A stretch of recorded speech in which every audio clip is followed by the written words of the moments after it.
Inclusion. Inclusion. Inclusion. Inclusion. Inclusion. Inclusion podcast by the Centre for Inclusive Leadership. Hello and welcome to Inclusion Podcast. My name is Chantelle Dusette and I'm your host for today. I'm joined by my colleague Jan Sinclar, who was our Senior Business Development Partner, alongside Paul Mortimer, who is our Lead Facilitator, and Paul Anderson-Walsh, who is our CEO or Chief Emotional Officer, as we referred to him the last time.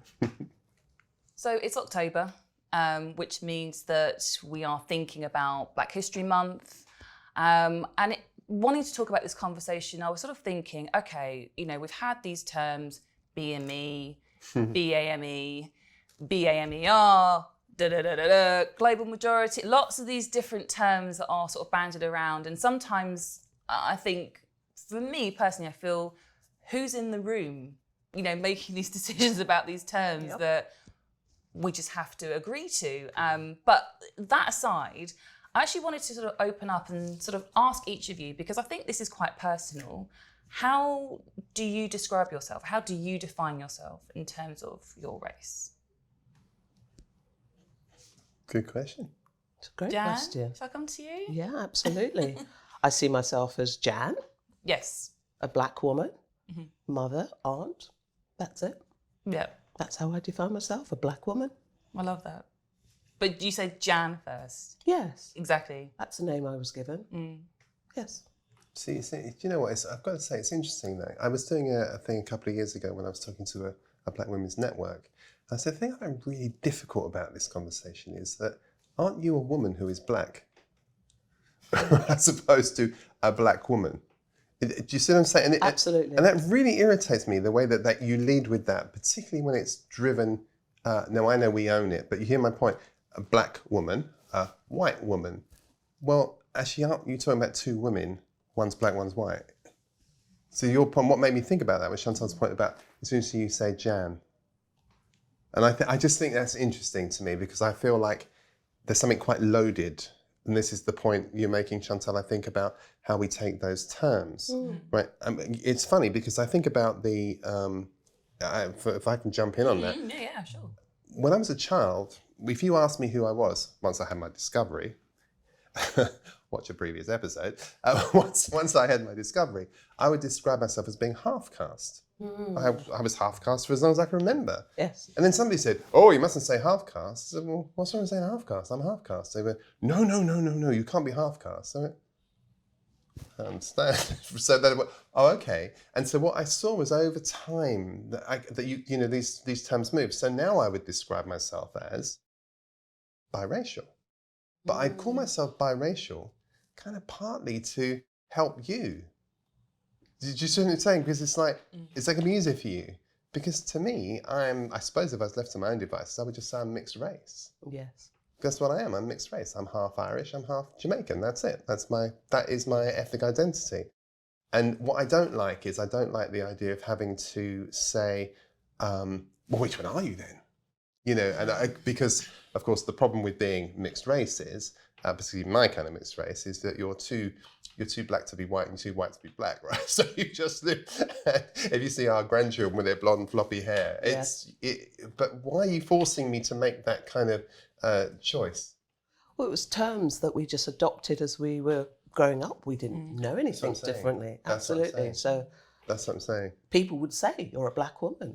It's funny, isn't it? I didn't question that. But would you say adopted or imposed on?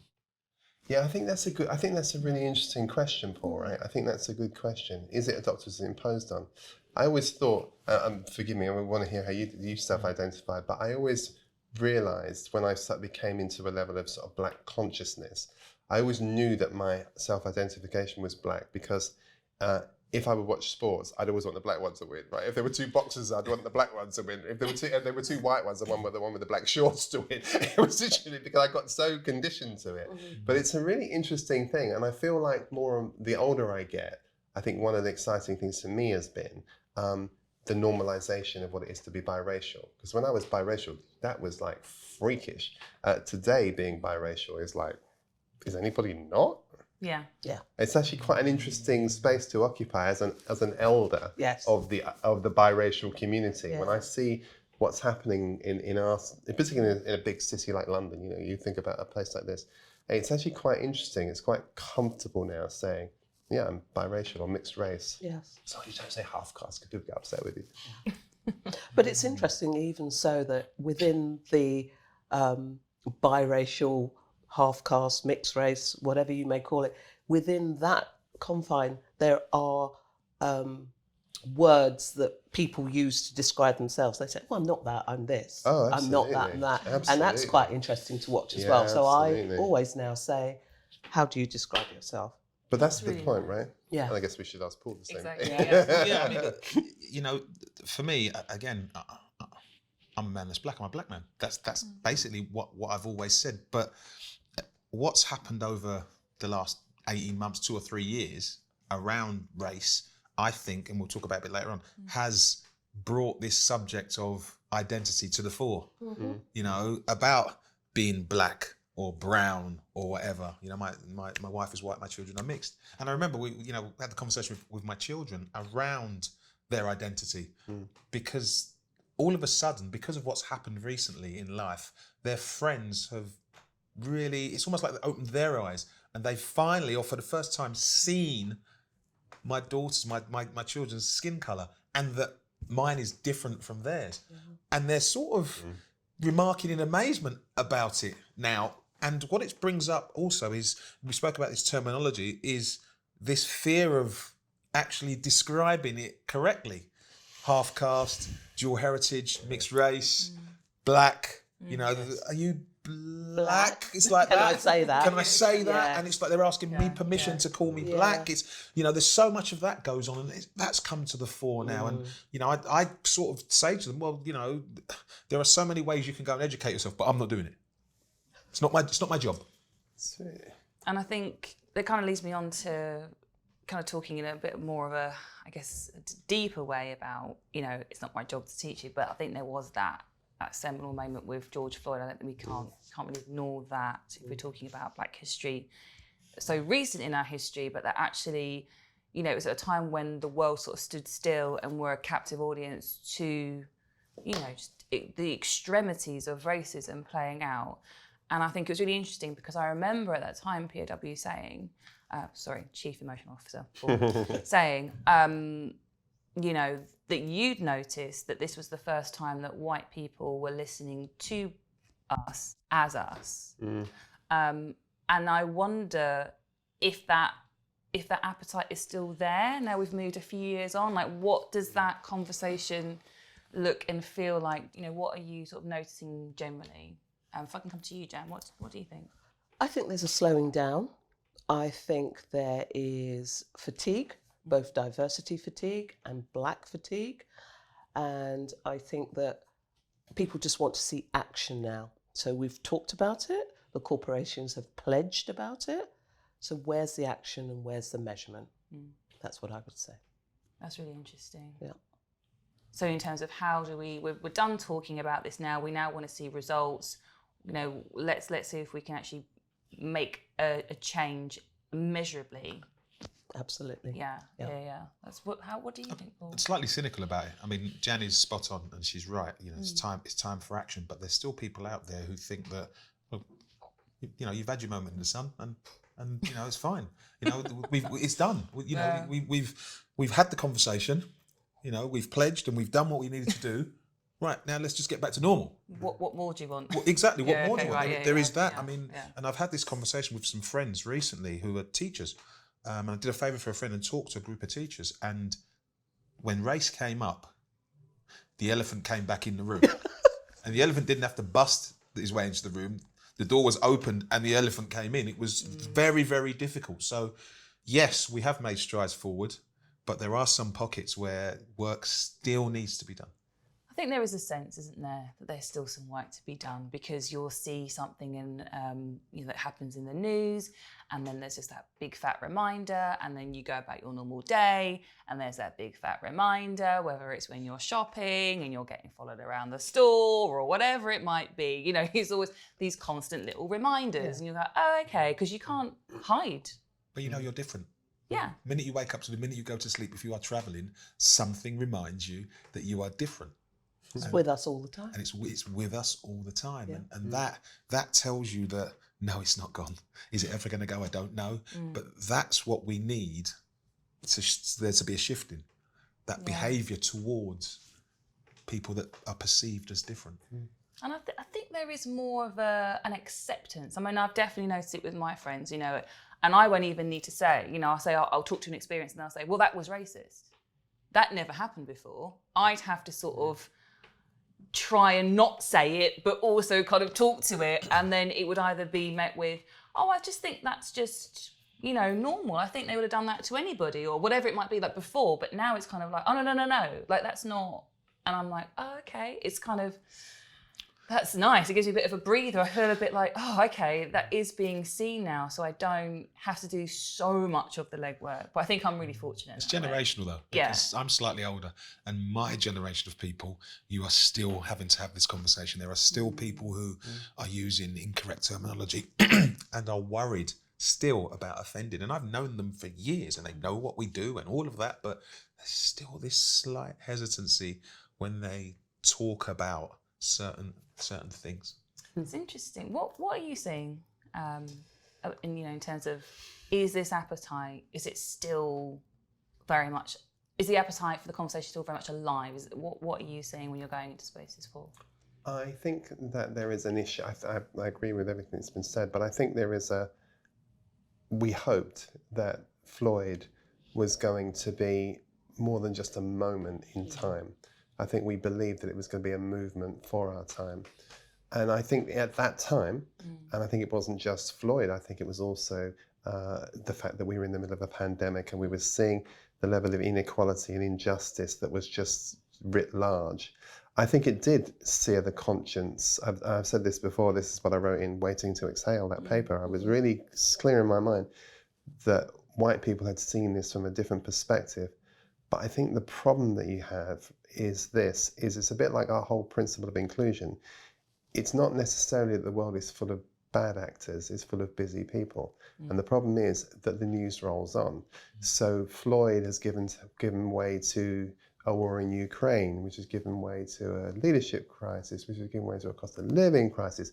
And the soon as something else comes onto the agenda, black to the back, right? And that happens in every situation you can possibly imagine. So that always happens.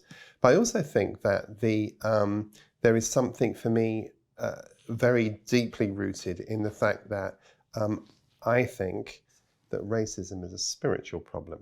And that becomes very serious for me because if you think about all of the noise that happened post-Floyd, if you think about go pre-Floyd, think of Lawrence, go back, and in our language, go back earlier than that, and think of all of the history of black people. Here's the point.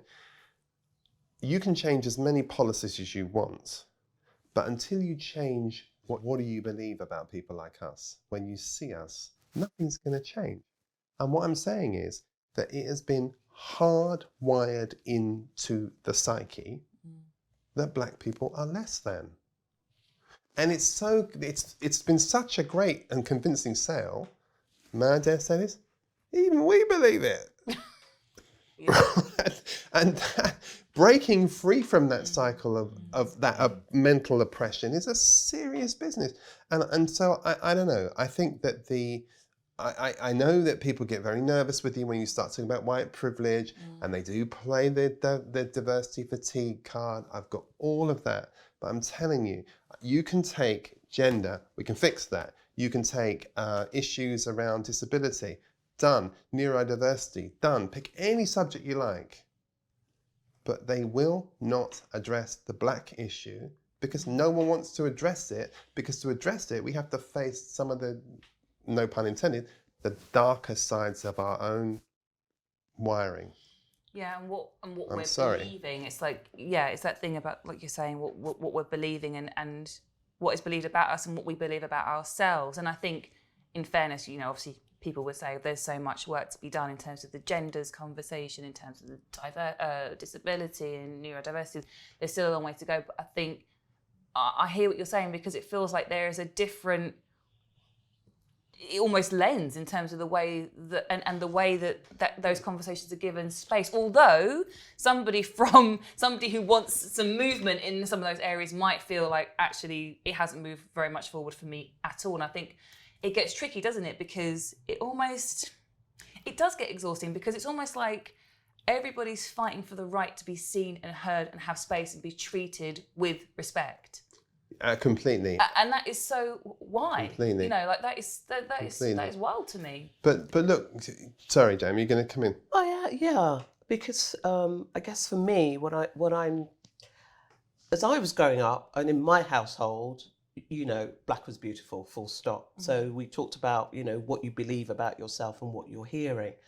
I have a lot of friends who, what they believe about black and white is what they heard from their parents and their grandparents. They don't believe that. However, it's very difficult to have those conversations with their father and their grandfather because they don't want to fall out with them.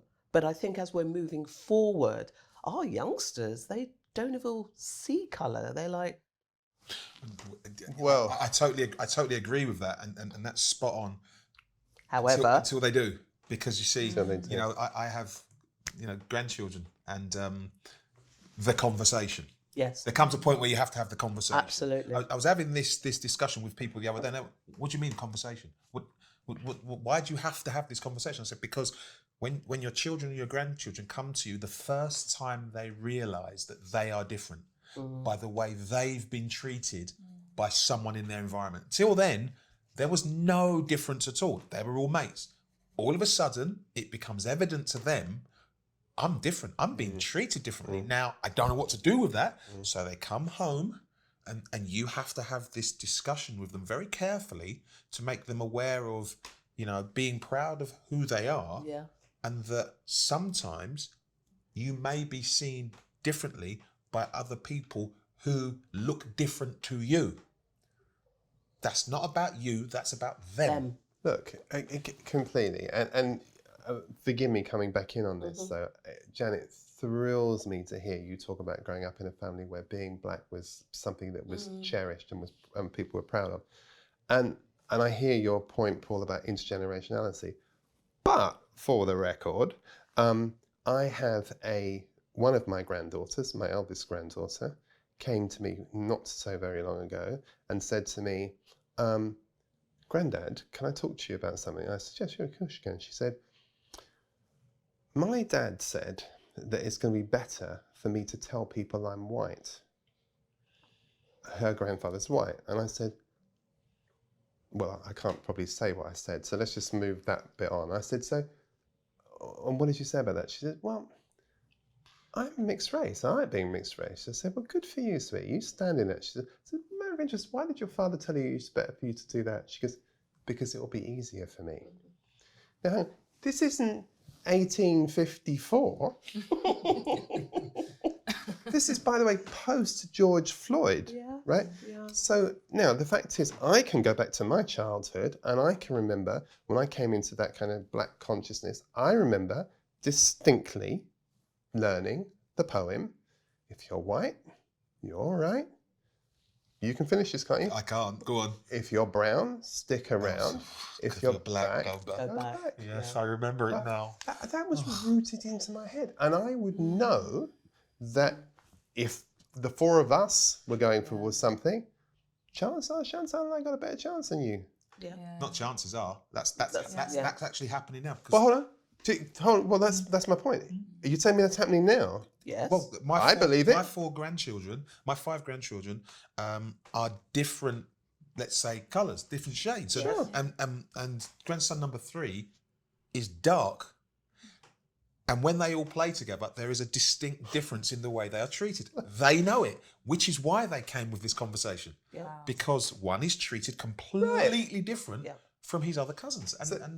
So sorry, how are you going to tell me anything's changed? If that is, you've just told me, and I know that's true, it's happening with my grandchildren. Paul, the biggest thing for me in thinking about all of this is, and when we talk about this aspect of being black is has the conversation changed with my children and my grandchildren? That's going to be the barometer. It's that. And has it? I know for a fact it hasn't. So that's where the work is. The work is, for us, we see certain things and we understand certain things. Do we then have to make sure that our children are prepared for that, or do we let them just go into it, us knowing what could be coming? What do we do? Got to prepare. But I'm back to your black is beautiful point, Gotta right? prepare. But you know what? Thinking being like apple pie and motherhood, but everybody's beautiful. Yes. And that's not all lives matters. I'm saying everyone's beautiful, but we've got to own that for ourselves, and we have to own that, right? And I think until we are prepared to get hold of that conversation, I think that's difficult. But it's so much of this is taught, which disturbs me. I remember my second daughter, and she's in her early 40s now. My second daughter came to me one day when they came home from school, because this is what children see, right? And we lived in Surrey at the time. She came home and she said to me, "Daddy," she said, she was all cross about something. I said, "What's up, Lily?" She says, "One of the Peach children at school." And I went, "Wait, stop." "What?" She goes, "Yes, one of the Peach children at school was really rude to me." And I went, "What's a Peach child?" So I said, "Show me a Peach person." So she turned on the television, she pointed to a white person. I went, "Oh, what are you then?" "Oh, I'm a Caramac child." And she carried on with her conversation, and I thought, now somebody had to tell her, "Excuse me, young lady, you're black." And I find the whole conversation really interesting. But I do think it's fascinating, as Paul's saying here, that even with your grandchildren, you're still seeing that. And I'm seeing it with my grandchildren. And I just wonder from the perspective of being the elders in our communities now, what is it that we're modelling to our grandchildren? What is it that we're modelling? Because, I don't know, Jan, I still grew up in a time where, if I went to a black girlfriend's house, they were thrilled to bits because they knew if they had children, they're going to have nice hair. A nice nose. There's one thing I'd like to add to that. It makes sense. It's messed up, no? I was, again, up north with family and friends, walking along the beach. Dog comes along. I'm the only black guy. Dog comes along and only goes for me. Yeah. Walked off. Now the dog ran off. Yeah. And apart from my wife, everyone was uncomfortable. No one said a word. But if there was sort of like speech bubbles above their head, you kind of knew what everyone was thinking. And for about a minute, everyone just walked along in this uncomfortable silence. And I was going, I'm not going to say. It's not my job to say. Yeah, so that's why I say it's a spiritual problem, because to me it's about consciousness. It's about my level of consciousness.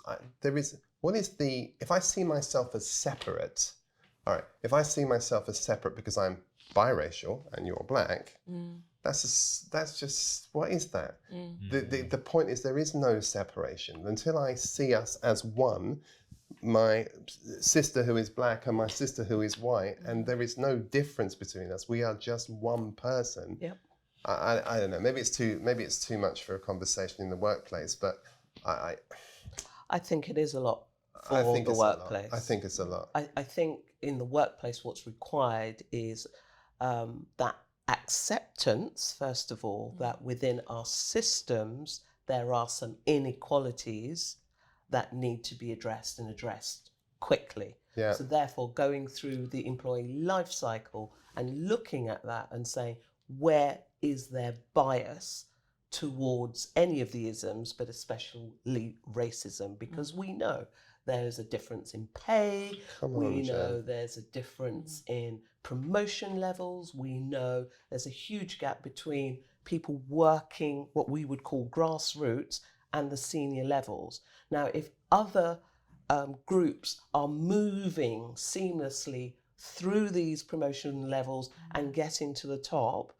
why, discuss, is there not the same for the black and the brown people? So what's stopping? And this is where I feel that the HR systems and business need to get to the unpicking, forensically looking at saying, okay, this person got a rise, so we all got a rise, great. But actually, this majority got 10% and this majority got 5%. Hence the pay gap going forward in a year's time. So you can't say you didn't get a pay rise, because we all got a pay rise, right? But the difference is, why is there still that inequality? Those are the bits I'd really like to get to. Do you know what? Let me tell you something. Sorry to jump in there, but I tell you what's interesting about that, right? Every time I have seen a HR professional who is passionate and a white HR professional who is really passionate about this agenda, guess what I find out? They're married to someone of colour.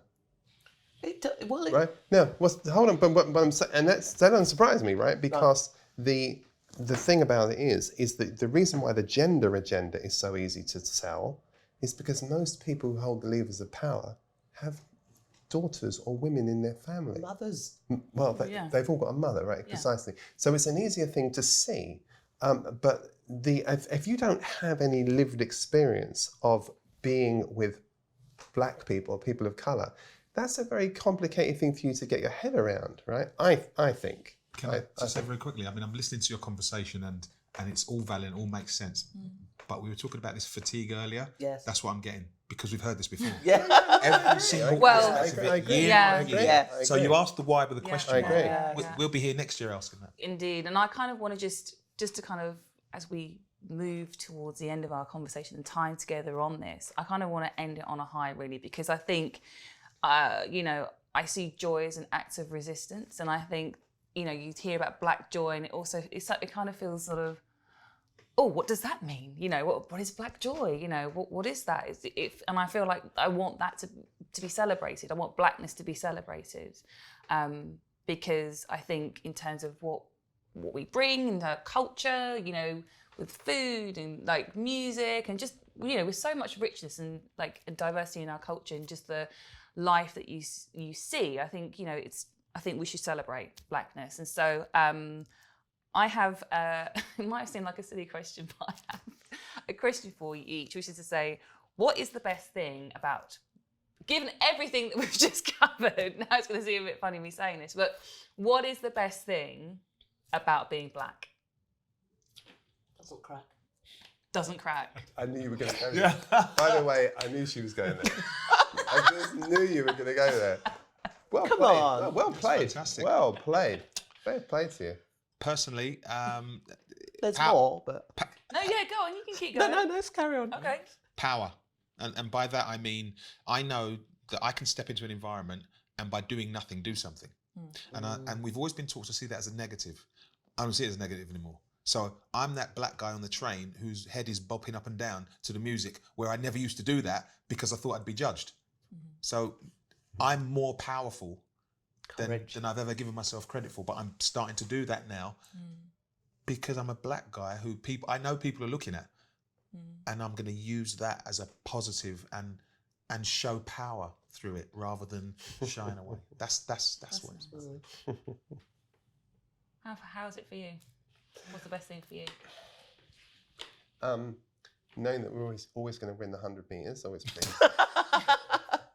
And to be very specific, Jamaica's always going to win the 100 metres. Yeah, Jamaica. Yeah. By the way, I saw your post, by the way. Don't get it twisted. 1, 2, 3. I saw your post. Don't get it twisted. So